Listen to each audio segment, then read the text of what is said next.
Was the first time you met Adam doing the podcast with him, or did you already know him like way back before that? I met him, I watched his podcast, and then I met him when I was working at Arsenic because they wanted me to like do outreach to radio and podcasts. So I like reached out to Adam, and then, you know, me and him went on a date, and then we started hanging out. And we did podcasts with Carly or whatever. Yeah. But that was like right around the time when I met him. Yeah.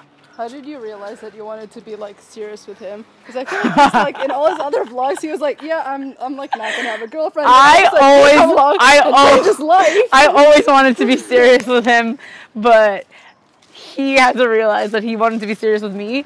And it's kind of funny because we never really talked about like being boyfriend and girlfriend. Like all the articles kept calling us boyfriend and girlfriend. Yeah. So like the media decided that we were boyfriend and girlfriend. And then he was like chill with her, or was he? I guess he went with the flow. I'm his girlfriend. Yeah, no. It took Adam much longer time to realize like, oh, I like this girl, and that's okay.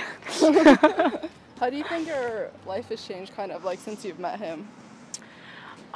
God, I hate doing this because I sound so lame, but I guess like Adam's presence in my life has inspired me to just be unapologetic and just try and be like more confident and not give a fuck, because that's very important. Like, you can say what you want about him, but he's where he is because he's inspiring so many people. Like, I guess I feel like the people who are inspired by him don't comment, but they always are so like, he has like very like a lot of fans who are just following his every movement. Like, I mean, if you think about it, he's just not followed the rules his entire life and been rewarded for it. And people who are very successful, a lot of times are successful because they didn't follow like the what you're supposed to do kind of thing, you know? Yeah.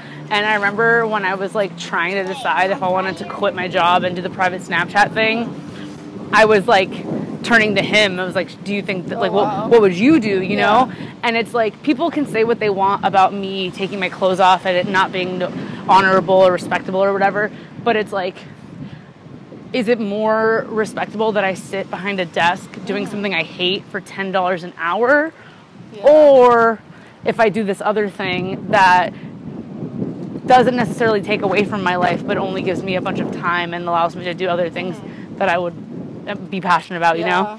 Did you realize, like, getting in a relationship with him that you guys would kind of, like, be in the limelight together and be everyone's mom and dad? No. I feel like it kind of just happened. It's not like I never called myself mom, you know? Like, people started calling me mom. And I was like, oh, this is weird. But, like, I feel like in many ways I'm very motherly, so I don't really mind